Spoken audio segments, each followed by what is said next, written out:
Kailangan ng 2 million pesos ng isang siyam na buwang sanggol sa Laguna para sa kanyang liver transplant. Tinamaan kasi siya ng sakit sa atay na nagpalala sa kanyang kondisyon. Para bigyan ng mukha ang balita, Mobile Journal, Yeda Pascual.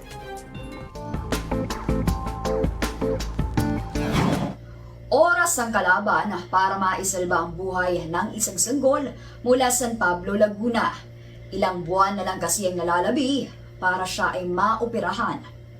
Siya si Baby Lucas, 9 na buwang gulang, naninilaw, payat at malaki ang tiyan.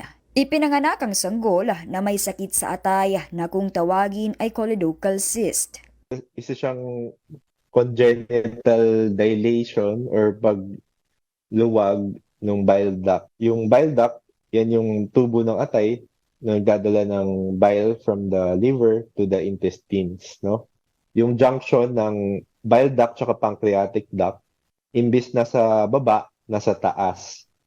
So pag nangyari yon, pwedeng mag-mix yung pancreatic juices or secretion sa bile, tapos ma-activate yung pancreatic enzymes na magkakos ng pamamaga sa bile duct. Kaya nagkakaroon ng choledochal cyst. Kinakailangang sumailalim ni Baby Lucas sa liver transplant sa lalong madaling panahon. Kung kinakailangan ay magawa ang procedure bago siya mag-1 taong gulang. Kwento ng ina ni Lucas, nagiging iritable ang anak at palaki rin ang palaki ang tiyan habang tumatagal. Wala naman pong ibang gagawin ma'am, kundi magpapakatatag po para sa anak. Mahirap po, sobrang hirap. Araw-araw, makikita mo yung anak mo na nagsasuffer sa sakit niya. Parang nai-immune na po sa sakit niya. Ayun po, wala po kaming ibang magawa. Dasal po, panahingi, ganun, para po makalikom kami.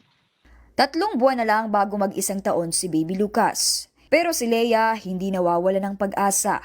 Kahit mahigit 2 milyong piso ang kakailanganin para sa operasyon ng sanggol. Kumakatok po kami sa inyong mabubuting puso na tulungan po ninyo kami, makalikom po ng pampapa-opera po ng aking anak po. Sana po kahit magkano halaga po pag pinagsama-sama po, wala pong imposible po na maipon din po namin yung halaga na kailangan po. Sa mga nais magpaabot ng tulong para kay Baby Lucas, maaari niyo pong ipadala sa detalye sa inyong screen. Ako po si Mobile Journal Yeda Pascual na nagpapaalala na ang bawat may karamdaman ay kailangan din ng kalinga. Gusto mo bang lagi kang updated sa mga balita?